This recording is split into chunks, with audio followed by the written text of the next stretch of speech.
इस विजय के लिए मैं हमारे प्रधानमंत्री जी को केवल बधाई नहीं देना चाहता, मैं प्रधानमंत्री जी आपको धन्यवाद देना चाहता हूं। जहां एक और बीजेपी के एक एक कार्यकर्ता को लगता था कि हमारे आद्य पुरुष श्यामा प्रसाद मुखर्जी के बंगाल में हमको सीटें क्यों नहीं मिलती, पिछले चुनाव में हम 77 पर पहुंच गए और इस बार 2/3 मेजॉरिटी पर मोदी जी के नेतृत्व में पहुंचे। मैं मोदी जी को धन्यवाद इसलिए भी दूंगा कि भारत की सुरक्षा के लिए 200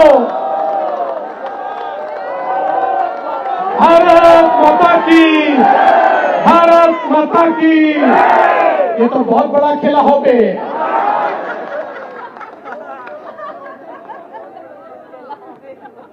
इसलिए मैं माननीय प्रधानमंत्री जी को धन्यवाद दूंगा।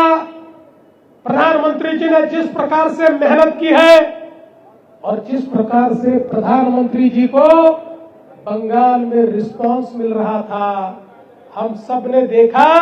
उसी समय हम समझ रहे थे एक इस प्रकार से हुजूम हमको देखने को मिलता था, एक उत्साह देखने को मिलता था, मानो गांव के गांव खाली होकर प्रधानमंत्री जी को देखने के लिए आते थे और उनके चेहरे पर एक ही बात दिखती थी कि हम तो अब समाप्त हो गए, हमारी आने वाली पीढ़ियां अगर कोई संवार सकता है तो वो मोदी जी संवार सकते हैं। ये समझकर लोग मैदान में आए और हमारे अमित भाई ने तो टीएमसी के गुंडों को ऐसे बंद कर दिया, टीएमसी के गुंडों में हिम्मत ही नहीं रही कि आकर वो कोई हंगामा खड़ा कर पाए। देश के इतिहास में यह पहला चुनाव है बंगाल में जहां पर किसी की मौत नहीं हुई, जहां पर कोई घायल नहीं हुआ।